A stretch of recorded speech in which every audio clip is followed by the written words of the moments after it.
आपकी नवद्वीप में बहुत से यात्रा गया धाम की करने जा रहे थे, तो गौरांग महाप्रभु के मौसा पंडित चंद्रशेखर भी गया धाम को जाना चाहते थे। उन्होंने अपनी इच्छा निमाई को जताई। सुनते ही निमाई बड़ी प्रसन्नता प्रकट की और सची माता की आज्ञा लेकर चैतन्य महाप्रभु भी अपने स्नेही छात्रों के साथ गया जी की यात्रा का निश्चय किया। सब सामान जुटाकर अन्य लोगों को साथ लेकर ये गया धाम के लिए चल पड़े। इस प्रकार ये अपने सभी साथियों के साथ आनंद मनाते और प्रेम में श्री कृष्ण कीर्तन करते हुए मंदार नामक स्थान पर पहुंचे। इन स्थान में पहुंचकर इन्हें बड़े जोर से बुखार आ गया।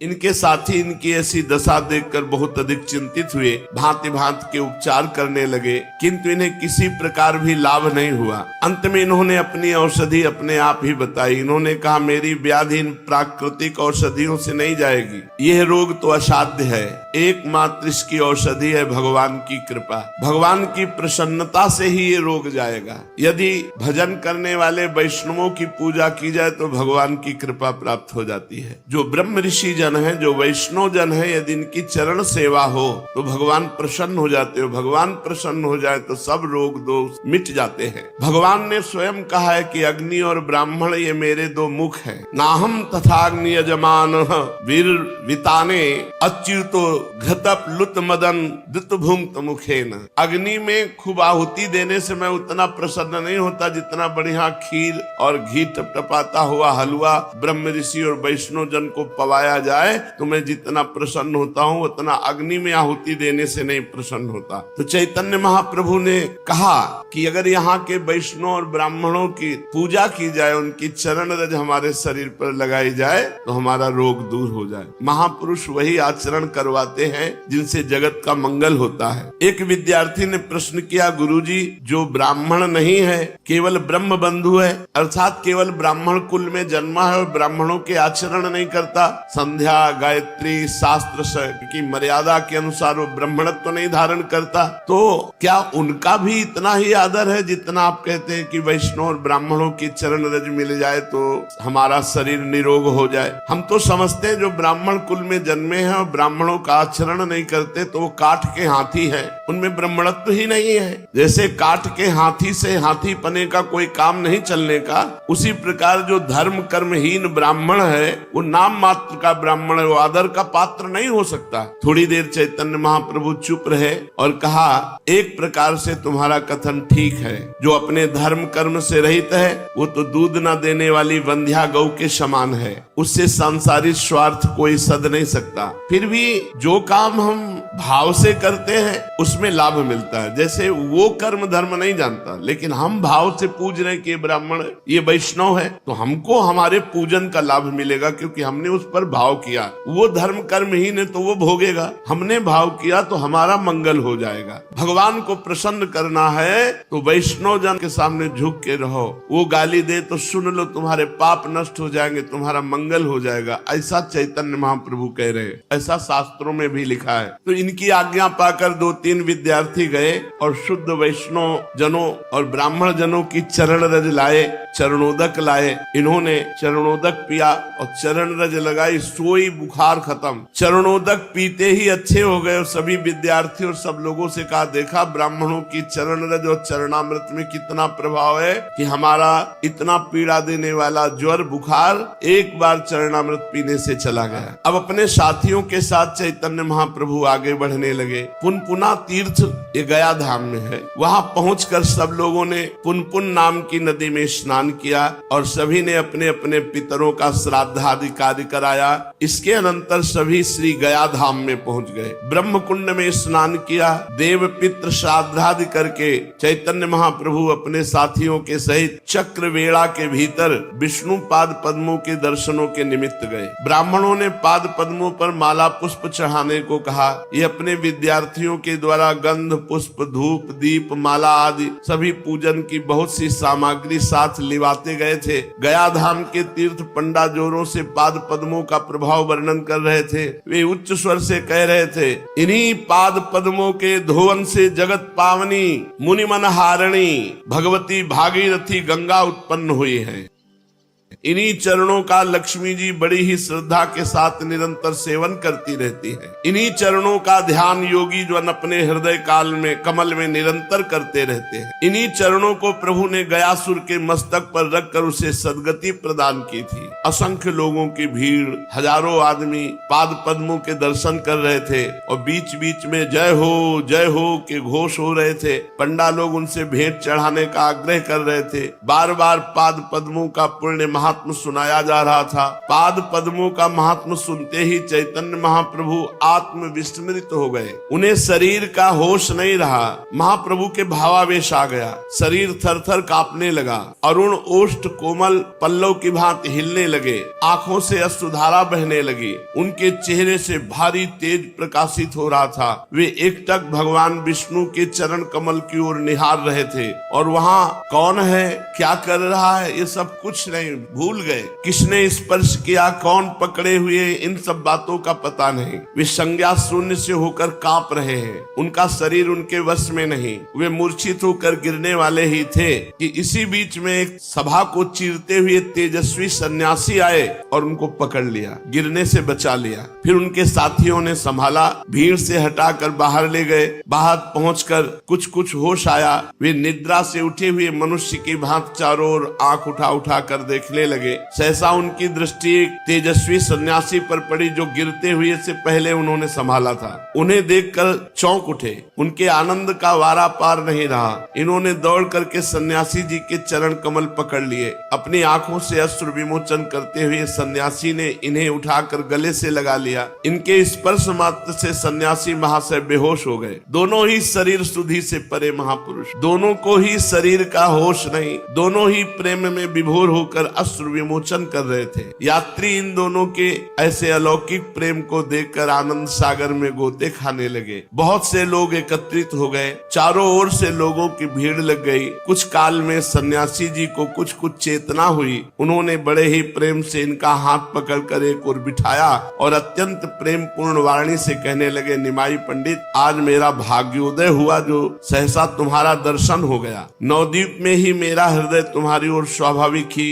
खिंचा सा जाता था। मुझसे लोग कहते, निमाई पंडित कोरे पोथी के ही पंडित हैं, बड़े चंचल हैं, देवता तथा वैष्णवों की खिल्लियां उड़ाते हैं। आप उन्हें अपना श्री कृष्ण लीलामृत सुनाकर क्या लाभ उठावेंगे? कोई तो यहाँ तक कहता, जी ये पूरे नास्तिक हैं, वैष्णवों को छेड़ने में इन्हें मजा आता है। मैं उन सबकी बातें सुनता और चुप हो जाता। मेरा अंतःकरण इन बातों को कभी स्वीकार ही नहीं करता था। ये ईश्वरपुरी जी महाराज। मैं बार बार यही सोचता था, निमाई पंडित जैसे सरस, सरल, सहृदय और भावुक पुरुष भक्तिहीन कभी नहीं हो सकते। इनके मुख का तेज ही इनकी भावी शक्ति का परिचय दे रहा है। आज आपके भाव दर्शन के रूप को देखकर आनंद की सीमा नहीं रही। मैं कृतकृत्य हो गया। भगवत दर्शन से जो आनंद मिलता है उसी आनंद का मैं अनुभव कर रहा हूँ। मैं अपने आनंद को प्रकट करने में असमर्थ हूँ। इतना कहते कहते सन्यासी महाशय का गला भराया। आगे वे कुछ और भी कहना चाहते थे किंतु कह नहीं सके। उनके नेत्रों में से अश्रुधारा भी पूर्ववत बह रही थी।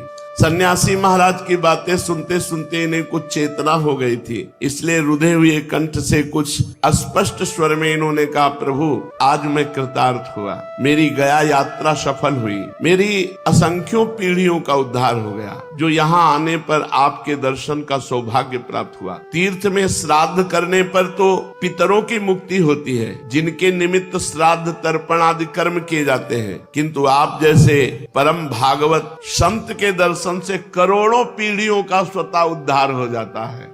आप जैसे संत भागवत वैष्णव के दर्शन से करोड़ों पीढ़ियों का उद्धार स्वतः हो जाता है। सब लोगों को आपके दर्शन दुर्लभ है। जिनका भाग्योदय होता है उन्हीं को आपके दर्शन होते हैं। ये कहते कहते इन्होंने फिर से सन्यासी महाशय के चरण पकड़ लिए। सन्यासी जी ने हठ पूर्वक अपने चरण छुड़ाए और इन्हें प्रेम वाक्यों से आश्वासन दिया। समझ गए होंगे कि सन्यासी महाशय कौन है। ये वे ही भक्ति बीज के अंकुरित करने वाले श्रीमन माधवेंद्र पुरी जी के सर्व प्रधान प्रिय शिष्य श्री ईश्वर पुरी जी हैं, जिन्हें अंतिम समय में गुरुदेव अपना संपूर्ण तेज प्रदान करके इस संसार से तिरोहित हो हो गए थे। नवद्वीप के प्रथम मिलन में ही ये निमाई पंडित के अलौकिक तेज और अद्वितीय रूप लावण्य पर मुग्ध होकर इन्हें एकटक देखते रह गए थे। इन्हें इस प्रकार भली भांति देखते रहने का सुअवसर प्राप्त हो सकेगा। इसलिए निमाई पंडित ने हंसकर कहा, आज हमारे घर ही भिक्षा कीजिएगा और दिन भर देखते रहिएगा। उनकी प्रार्थना पर ये सन्यासी जी उनके घर भिक्षा करने गए थे और कुछ काल तक अपने स्वसंपादित ग्रंथ श्री कृष्ण लीलामृत को भी उन्हें सुनाते रहे। तभी से पूरी महाशय के हृदय पटल पर इनकी प्रेममयी मनोहर मूर्ति खिंच गई थी। आज सहसा भेंट हो जाने पर दोनों ही आनंद में डूब गए और आनंद के उद्योग में उपर्युक्त बातें हुई। पूरी महाशय की आज्ञा लेकर निमाई पंडित अपने स्थान के लिए विदा हुए। जहाँ रुके हुए थे वहाँ पहुंचकर इन्होंने साथियों को संग लेकर गया के सभी मुख्य तीर्थों के दर्शन किए और वहां जाकर यथाविधि शास्त्रीय रीति के अनुसार श्राद्ध और पिंडदान आदि करके पितृ कर्म किए। अंत में भगवती फल्गु नदी में जाकर इन्होंने पितरों के लिए बालुका के पिंड दिए। फल्गु का प्रवाह गुप्त है, उसका जल नीचे ही नीचे बहता है, ऊपर से बालू ढकी रहती है। बालू को हटाकर जल निकाला जाता है और यात्री उससे स्नान संध्यादि कृत्य करते हैं। प्रेत गया, राम गया, युधिष्ठिर गया, भीम गया, शिव गया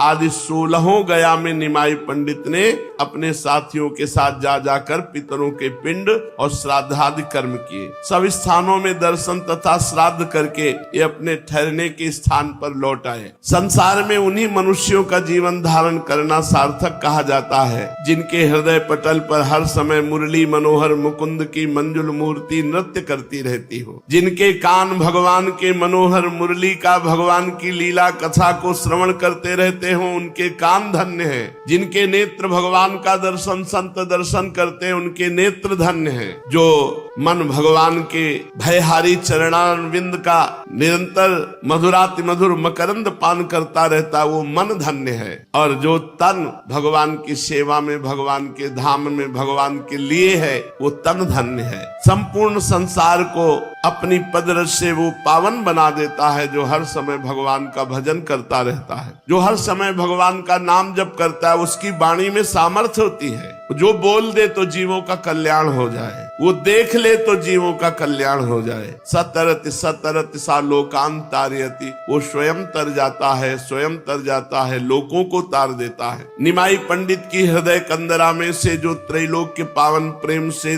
स्रोत उमड़ने वाला था, जिसका सूत्रपात चिरकाल से हो रहा था, अद्वैताचार्य आदि भक्तगण जिसकी लालसा लगाए वर्षों से प्रतीक्षा कर रहे थे, उस स्रोत का पृथ्वी पर परिस्फुट होने का सुहावना समय अब सन्निकट आ पहुंचा। जगत विख्यात गया धाम को ही उसके प्रकट करने का अखंड यश प्राप्त हो सका। यही पावन पृथ्वी इसका कारण बन सकी। आहा वसुंधरा पुण्यवती च तेनो, सचमुच वो वसुंधरा बड़ी भागनी है जिसके संसर्ग में किसी महापुरुष की लोक विख्यात घटना के साथ हो सके। वही संसार में पावन तीर्थ के नाम से विख्यात हो जाता है। निमाई पंडित अपने निवास स्थान पर अन्य साथियों के साथ भोजन बना रहे थे। दाल साग बनाकर तैयार हो चुका था। चूल्हे में थोड़ी अग्नि निकाल कर दाल को उसके ऊपर रख दिया, साग दूसरी ओर चौके में रखा, चूल्हे पर भात बन रहा था। निमाई उसे बार बार देखते। चावल तैयार तो हो चुके थे किंतु उनमें थोड़ा सा जल और शेष था। उसे जलाने के लिए, उस भात को शुष्क बनाने के लिए चैतन्य महाप्रभु उसे ढक दिए। थोड़ी देर बाद वे कटोरी को भात पर से उतार ही रहे थे कि इतने में ही उन्हें दूर से ईश्वरपुरी जी महाशय अपनी ओर आते दिखाई दिए। कटोरी को ज्यों की त्यों ही पृथ्वी पर पटक कर ये उनकी चरण वंदना करने के लिए दौड़े। ईश्वरपुरी ने प्रेम पूर्वक इनका आलिंगन किया, हंसते हुए बोले, अपने स्थान से किसी शुभ मुहूर्त में चला जो ठीक तैयारी के समय, भोजन की तैयारी के समय आ पहुंचा। नम्रता के साथ चैतन्य महाप्रभु ने उत्तर दिया, जिस समय भाग्योदय होता है और पुण्य कर्मों का संस्कार जागृत होता है, उस समय आप जैसे संतों का दर्शन होता है, आप जैसे संतन के दर्शन करने का सौभाग्य होता होता है। प्रभु भोजन बिल्कुल तैयार है, हाथ पैर धोइए और भिक्षा करने की कृपा कीजिए। हंसते हुए पुरी महाशय बोले, खूब कही, अपने लिए बनाए हुए अन्न को हमें ही खिला दोगे तो तुम क्या खाओगे? नम्रता के साथ नीची निगाह करके इन्होंने उत्तर दिया, अन्न तो आपका ही है, मैं तो केवल बनाने वाला पाचक मात्र हूँ, आज्ञा होगी तो और बना दूंगा। ईश्वरपुरी ने देखा है भिक्षा बिना कराए मानेंगे नहीं, इसलिए बोले, अच्छा फिर से बनाने की आवश्यकता नहीं, जो बना है उसी में आधा आधा बांटकर खा लेंगे, क्यों मंजूर है ना? किंतु हम ठहरे सन्यासी और आप ठहरे गृहस्थी, हमारी भिक्षा होगी और तुम्हारा भोजन होगा, इस प्रकार कैसे काम चलेगा? तुम थोड़ी देर के लिए भिक्षा कर लो, सन्यासी बन जाओ। कुछ हंसते हुए निमाई पंडित ने कहा, थोड़ी देर के लिए क्यों, समय आएगा तो पूरे जीवन के लिए सन्यासी, पर अभी आप जैसी आज्ञा कर रहे हैं वैसा ही करेंगे। पहले हाथ पैर धोए, फिर पुरी जी के पैर धोए और उन्हें एक सुंदर आसन पर बिठाया। ईश्वरपुरी महाशय बैठकर भोजन करने लगे। जब चैतन्य महाप्रभु जैसे परोसने वाले हों तब भला फिर किसकी तृप्ति हो सकती है। धीरे धीरे इन्होंने आग्रह कर करके सभी सामान पुरी महाशय को परोस दिया और वे भी प्रेम के वशीभूत होकर के सब पा गए। अग्नि तो जल ही रही थी, क्षण भर में ही दूसरी बार भी भोजन तैयार हो गया, मानो अन्नपूर्णा ने स्वयं भोजन तैयार कर दिया हो। भोजन तैयार होने पर इन्होंने भी भोजन किया और फिर परस्पर बातें होने लगी। हाथ जोड़े हुए चैतन्य महाप्रभु ने कहा, भगवान अब तो हमें बहुत दिन इस बाह्य वृत्ति के जीवन को बिताते हुए हो गए, अब हमें अपने चरणों की शरण प्रदान कीजिए, कृपा करके थोड़ी बहुत श्री कृष्ण भक्ति हमें भी दीजिए। इनकी बात का उत्तर देते हुए ईश्वरपुरी महाशय ने कहा, सही बतावें, आप तो स्वयं ही श्री कृष्ण स्वरूप हैं, आपको भला भक्ति कौन प्रदान कर सकता है? आप स्वयं ही संपूर्ण संसार को प्रेम प्रदान कर सकते हैं। दीनता के साथ इन्होंने कहा, प्रभु ऐसी बातें बनाकर मेरी वंचना न कीजिए, मेरी प्रार्थना स्वीकार कीजिए और मुझे श्री कृष्ण मंत्र प्रदान कर दीजिए। ईश्वरपुरी ने सरलता के साथ कहा, आप श्री कृष्ण मंत्र प्रदान करने को ही कहते हैं, हम आपके कहने पर अपने प्राण प्रदान कर सकते हैं, किंतु हमें इतनी योग्यता हो तब तो, हम तो स्वयं अधम हैं, प्रेम का रहस्य हम स्वयं नहीं जानते, फिर आप जैसे कुलीन और विद्वान ब्राह्मण को हम मंत्र प्रदान कैसे कर सकेंगे? बड़ी सरलता के साथ आंखों में आंसू भर करके चैतन्य महाप्रभु ने उत्तर दिया, प्रभु आप सर्व सामर्थ्यवान हैं, आप स्वयं ईश्वर हैं, आपका श्री विग्रह ही प्रेम की सजीव मूर्ति है, आप चाहें तो संसार भर को प्रेम पीयूष में प्लावित कर सकते हैं। कुछ विवस्था दिखाते हुए ईश्वरपुरी ने कहा, संसार को प्रेम पीयूष के पुण्य पयोधि में डुबाने के लिए तो एकमात्र आप में ही सामर्थ्य मुझे दिखाई दे रही है, किंतु आप अपने गुरु पद के गुरुतर गौरव का सौभाग्य मुझे प्रदान करना चाहते हैं तो फिर मैं विवश हूँ, आपकी आज्ञा को टाल ही कौन सकता है? जैसी आपकी आज्ञा होगी उसी प्रकार मैं करने के लिए तैयार हूँ। इतना कहकर पुरी महाशय मंत्र दीक्षा देने के लिए तैयार हो गए। उसी समय पत्रा देख करके दीक्षा की शुभ तिथि निश्चित की गई। नियत तिथि आ गई। चैतन्य महाप्रभु नवीन उल्लास और आनंद के साथ मंत्र दीक्षा लेने के लिए तैयार हो गए। इनके सभी साथियों ने उस दिन दीक्षोत्सव के उपलक्ष्य में खूब तैयारियां की थी। नियत समय पर ईश्वरपुरी महाशय आ गए। उनकी पदधूलि इन्होंने मस्तक पर चढ़ाई और स्वस्ति वाचन हुआ। भगवान के मधुर मंजुल नामों का संकीर्तन करने के अनंतर पुरी महाशय इनके कान में मंत्र का उपदेश ईश्वरपुरी जी ने चैतन्य महाप्रभु को दिया। मंत्र श्रवण करते ही चैतन्य महाप्रभु हुंकार मारी और मूर्छित होकर गिर पड़े। शरीर का होश ही नहीं। साथियों ने भांति भांति के उपचार करके फिर इन्हें सावधान किया। बहुत देर के अनंतर इन्हें कुछ होश हुआ। तब तो इनकी विचित्र दशा हो गई। ये खूब जोर जोर से रोते, हा कृष्ण हा गोपी जन वल्लभ। कभी हंसने लगते, कभी फिर चिल्लाते, हा कृष्ण हा मेरे स्वामी, ऐसा कहकर जोरों से रुदन करते। कभी ये कहते हुए कि मैं तो श्री कृष्ण के पास ब्रज में जाऊंगा और भागने लगते। इनके साथी इन्हें पकड़ पकड़ कर लाते, किंतु ये पागलों की भांति उनसे अपने शरीर को छुड़ा छुड़ा कर ब्रज की तरफ, वृंदावन की तरफ भागते।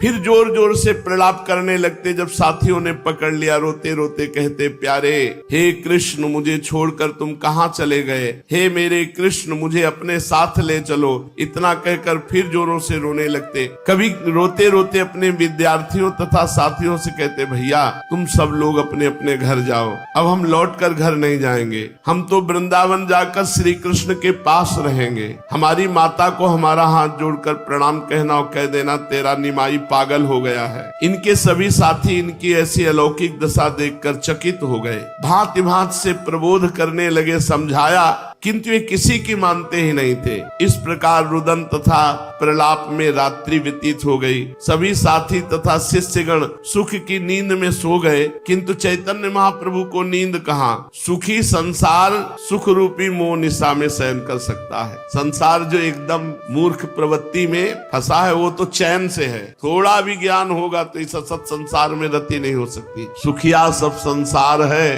खावे और सोए, दुखिया दास कबीरा जागे और रोवे। जो प्रेमी जन है वो रात्रि में उनको चैन कहाँ है कि वो टांग पसार के सोवे? वो तो हा कृष्ण हा राधा पूरी रात भजन करते हुए व्यतीत होता है। सुखिया सब संसार है, खावे और सोए, दुखिया दास कबीरा जागे और रोए। अपने प्रभु को एकांत में प्रेमी जन पुकार पुकार कर समय व्यतीत करते हैं। जिनके हृदय में विरह की वेदना की तीव्र ज्वाला उठ रही है, उनके नयनों में नींद कहाँ? सबके सो जाने पर ये जल्दी से उठ खड़े हुए और रात्रि में ही रुदन करते हुए ब्रज की ओर दौड़ने लगे। इनके प्राण श्री कृष्ण से मिलने के लिए छटपटा रहे थे। इन्होंने साथी तथा शिष्यों की कुछ भी परवाह न की, घोर अंधकार में अकेले ही भागने लगे। थोड़ी दूर ही चले होंगे कि इनको एक वाणी सुनाई दी, अंतरवाणी। मानो भगवान ने कहा, तुम्हारा ब्रज जाने का भी समय नहीं है, अभी तुम कुछ काल धैर्य धारण करो। अभी अपने सत्संग से नवद्वीप के भक्तों को आनंदित करके प्रेम दान करो। योग्य समय आने पर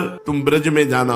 आकाशवाणी का आदेश पाकर ये तुरंत लौट पड़े, अपने स्थान पर आ गए और आसन पर पड़ गए। प्रेम में पागल हुए उन मतवाले जनों की महिमा का क्या वर्णन करे। अगर स्वप्न में भी कभी ऐसे प्रेमी का दर्शन हो जाए तो जीवन बदल जाए। वे संसार में बड़भागी हैं जिन्हें ऐसे भक्तों के निरंतर सत्संग का सौभाग्य जिन्हें प्राप्त हो सका है। भक्तों का संग बड़ा दुर्लभ है। वास्तविक जो भगवान के भक्त हैं, प्रेमी जन हैं, ऐसे संतों का संग बड़ा दुर्लभ। सा महात्मा सुदुर्लभा। उनके भाग्य की तो भला सराहना कर ही कौन सकता है। इसीलिए तो महाभागवत विदुर जी ने भगवत दासों के दासों का दास बनने में ही अपने को कृतकृत्य माना। सचमुच भगवान के भक्तों का संग बड़ा ही मधुमय, आनंदमय, रसमय होता है। भगवान के भक्तों का क्षण भर का संग बहुत ऊंचाई पर चढ़ा देता है। इसीलिए कहा गया, तात स्वर्ग अपवर्ग सुख धरी तुलाए कंग, तूल न ताहि सकल मिली जो सुख लव सत्संग।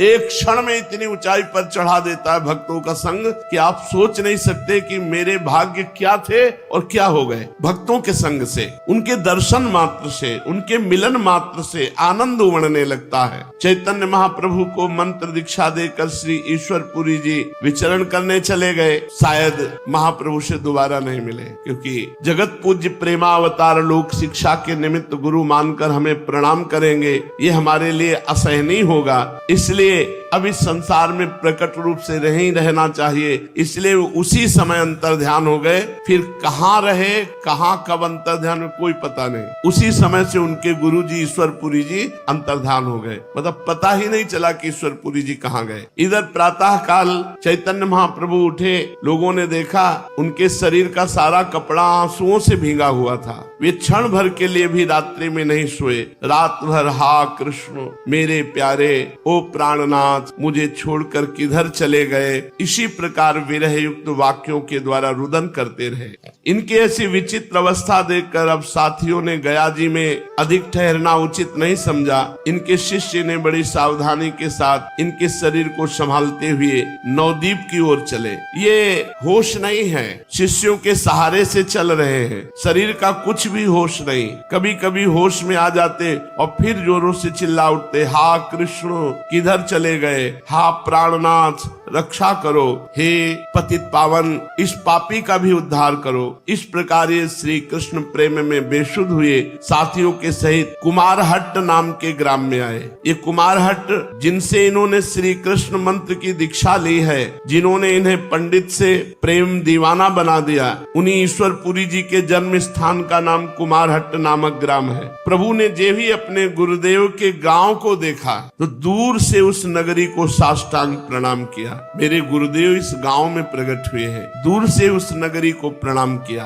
फिर गुरु महिमा का महत्व बताने के लिए ग्राम की धूल रज लेकर के अपने शरीर पर मल रहे और साथियों से कहा कि ये वो गांव है जिसमें हमारे गुरुजी प्रकट हुए, तो कभी न कभी तो उनके चरण पड़े होंगे इस धूलि में, और उस धूलि को लेकर अपने माथे पर अपने शरीर पे धारण करते। ये रज हमारे लिए अत्यंत पवित्र है, इससे बढ़कर त्रिलोकी में कोई भी वस्तु नहीं हो सकती। जिस गांव में हमारे गुरुजी प्रकट हुए, इस गांव का कुत्ता भी हमारे लिए बंदनीय है। चैतन्य महाप्रभु ने कहा कुमारहट्ट का कुत्ता भी हमारे लिए बंदनीय है। जिस स्थान में हमारे गुरुजी ने जन्म धारण किया, जहाँ की पावन भूमि में उन्होंने बालवश अवस्था में क्रीड़ा की, वो हमारे लिए लाखों तीर्थों से बढ़कर है। इस प्रकार गुरुदेव की जन्म भूमि में लोटपोट होकर प्रणाम करके गुरुदेव का महत्व प्रदर्शन करते हुए आगे बढ़े और थोड़े दिनों में नवद्वीप पहुंच गए। इनके गया से लौट आने का समाचार सुनकर सभी इष्ट मित्र स्नेही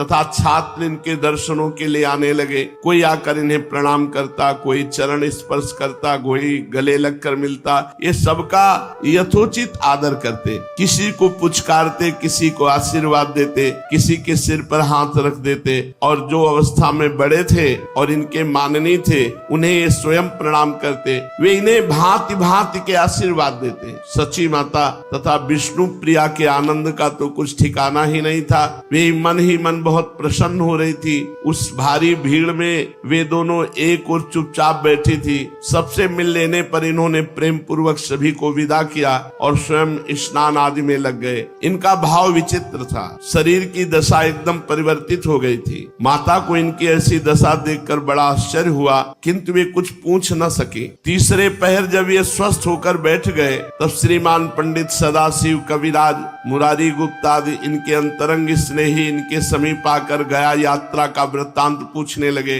सबकी जिज्ञासा देखकर इन्होंने कहना प्रारंभ किया, पुरी की यात्रा का क्या वर्णन करूं, मैं तो पागल हो गया। जिस समय पाद पद्मों का महात्म्य मेरे कानों में पड़ा, जब मैंने सुना कि प्रभु के पाद पद्म सभी प्रकार के प्राणियों को पावन और प्रेममय बनाने वाले हैं, पापी से पापी मनुष्य भी भगवान के चरणों का सहारा पाकर अपार संसार सागर से सहज में ही तर जाता है। जिन पाद पद्मों के धोवन से त्रिलोक पावनी गंगा जी प्रकट हुई, उन्हीं चरणों का दर्शन करने से किसे परम शांति न मिल सकेगी। इतना सुनते ही मैं बेहोश हो गया। प्रभु अंतिम शब्दों को ठीक ठीक कह भी नहीं पाए थे कि बीच में ही बेहोश होकर गिर पड़े। लोगों को इनकी ऐसी दशा देखकर महान आश्चर्य हुआ। सभी भौचक्के से एक दूसरे की ओर देखने लगे। 3 महीने पहले उन्होंने जिस चैतन्य महाप्रभु को देखा था, आज उन्हें इस प्रकार प्रेम में विह्वल देखकर उनके आश्चर्य का ठिकाना नहीं रहा। चैतन्य महाप्रभु लंबी लंबी सांस ले रहे थे,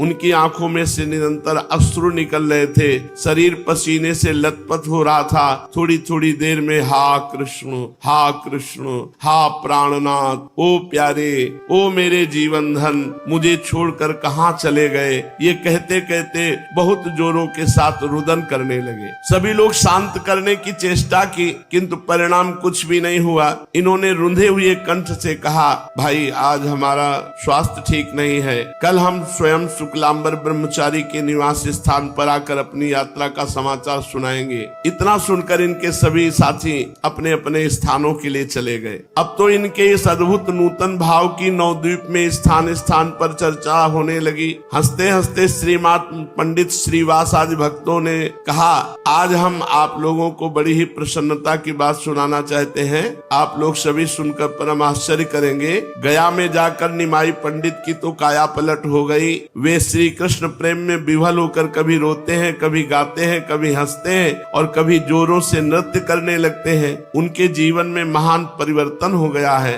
आज तक किसी को स्वप्न में भी ऐसी आशा नहीं थी कि उनका जीवन इस प्रकार एक साथ ही इतना पलट जाएगा। परम प्रसन्नता प्रकट प्रकट करते हुए श्रीवास पंडित ने कहा, सचमुच ऐसी बात है, तब तो फिर वैष्णवों के भाग्य ही खुल गए, वैष्णवों का एक प्रधान आश्रय हो गया। निमाई पंडित के वैष्णव हो जाने पर भक्ति फिर से सनात हो गई। आप हंसी तो नहीं कर रहे? क्या यथार्थ में ऐसी ही बात है? जोर देकर श्रीमान पंडित ने कहा, मैं शपथ पूर्वक कहता हूँ, हंसी का क्या काम, आप स्वयं जाकर दिखाइए। वे तो बालकों की भांति फूट फूट कर रुदन कर रहे हैं। कल सदाशिव मुरारी आदि सभी लोगों को शुक्लांबर ब्रह्मचारी के स्थान पर बुलाया है, वहाँ अपनी यात्रा का समस्त वृत्तांत सुनाएंगे। इस बात को सुनकर श्रीवास आदि सभी भक्तों को परम संतोष हुआ, किंतु गदाधर पंडित को अब भी कुछ संदेह ही बना रहा। उन्होंने निश्चय किया कि ब्रह्मचारी जी के घर में छिपकर सब बातें सुनूंगा, देखे उन्हें यथार्थ में श्री कृष्ण प्रेम उत्पन्न हुआ है या नहीं। ये सोचकर वे दूसरे दिन नियत समय के पूर्व ही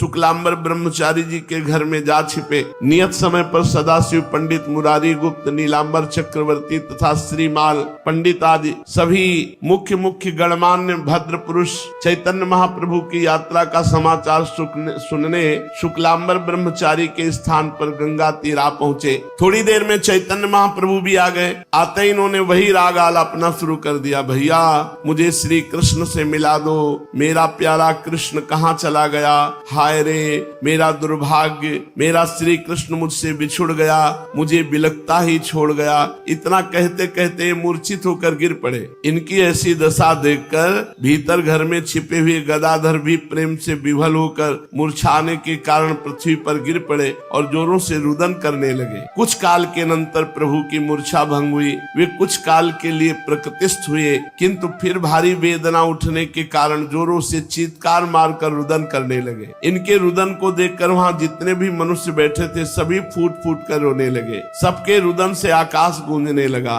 क्रंदन की ध्वनि से आकाश मंडल भर गया। बहुत से दर्शनार्थी आकर खड़े हो गए, उनकी आंखों में भी आंसू बहने लगे। इस प्रकार शुक्लांबर का घर रुदन के कारण कोलाहल पूर्ण हो गया। कुछ काल के अनंतर फिर महाप्रभु सुस्थिर हुए, कुछ कुछ बाह्य ज्ञान होने लगा। स्थिर होने पर प्रभु ने शुक्लांबर जी से पूछा, ब्रह्मचारी जी घर के भीतर कौन है? प्रेम के साथ ब्रह्मचारी जी ने कहा, आपका गदाधर है। गदाधर इतना सुनते ही फिर फूट फूट कर रोने लगे। रोते रोते कहने लगे, गदाधर भैया तुम ही धन्य हो, मनुष्य जन्म का यथार्थ फल तो तुमने ही प्राप्त किया, हम तो वैसे ही रह गए, हमारी तो आयु वैसे ही बर्बाद हुई। इतना कहकर फिर वही हा कृष्ण, हा असरण शरण, हा पतित पावन, कहाँ चले गए? फिर अधीर होकर लोगों के पैरों पर अपना सिर रखकर कहने लगे, भैया मुझ दुखिया के ऊपर दया करो, मेरे दुख को दूर करो, मुझे श्री कृष्ण से मिला दो। मेरे प्राणनाथ उन्हीं से मिलने के लिए प्राण तड़प रहे हैं। प्रभु के इन दीनता भरे वाक्यों को सुनकर सभी का हृदय फटने लगा। सभी प्रेमावेश में आकर रुदन करने लगे। सभी अपने आप को भूल गए। इस प्रकार रुदन और विलाप करते हुए शाम हो गई और सभी अपने अपने घर लौट आए। दूसरे दिन स्वस्थ होकर महाप्रभु अपने विद्या गुरु श्री गंगादास पंडित के घर गए। उन्हें प्रणाम करके बैठ गए। गंगादास जी ने इनका आलिंगन किया और यात्रा का सभी वृत्तांत पूछा। वे कहने लगे, तुमने तो 3-4 महीने लगा दिए। तुम्हारे सभी विद्यार्थी अत्यंत दुखी थे। उन्हें तुम्हारे पाठ के अतिरिक्त किसी पंडित का पाठ अच्छा नहीं लगता है, इसलिए वे लोग तुम्हारी बहुत प्रतीक्षा कर रहे थे। अच्छा हुआ अब तुम आ गए, अब तो पढ़ाओ। महाप्रभु ने कहा, हाँ प्रयत्न करूंगा। श्री कृष्ण कृपा करेंगे तो सब कुछ होगा, सब उन्हीं के ऊपर निर्भर है। इस प्रकार उन्हें आश्वासन देकर फिर आप मुकुंद संजय के चंडी मंडप में, जहाँ आपकी पाठशाला थी, वहाँ आए। संजय महाशय बड़े ही आनंद के साथ प्रभु से मिले। उनके पुत्र पुरुषोत्तम संजय ने प्रभु के पाद पद्मों में श्रद्धा भक्ति के साथ प्रणाम किया। प्रभु ने उसे आलिंगन किया। इस प्रकार दोनों पिता पुत्र प्रभु के दर्शनों से परम प्रसन्न हुए। स्त्रियों ने जब प्रभु के आगमन के समाचार सुने तो बड़ी ही आनंदित हुई और परस्पर भांति भांति की बातें कहने लगी। कोई कहती, अब तो निमाई पंडित एकदम बदल गए। कोई कहती, बड़े भाग्य से भगवान की भक्ति प्राप्त होती है। ये सौभाग्य की बात है कि निमाई जैसा विद्वान भगवान का भक्त बन गया। इस प्रकार सभी अपनी बुद्धि के अनुरूप भांति भांति की बातें कहने लगी और सबसे मिलजुल कर निमाई घर लौट आए। आगे फिर महाप्रभु को प्रेमोन्माद होता है, सो उसकी चर्चा से आगे। श्री राधा वल्लभ लाल की।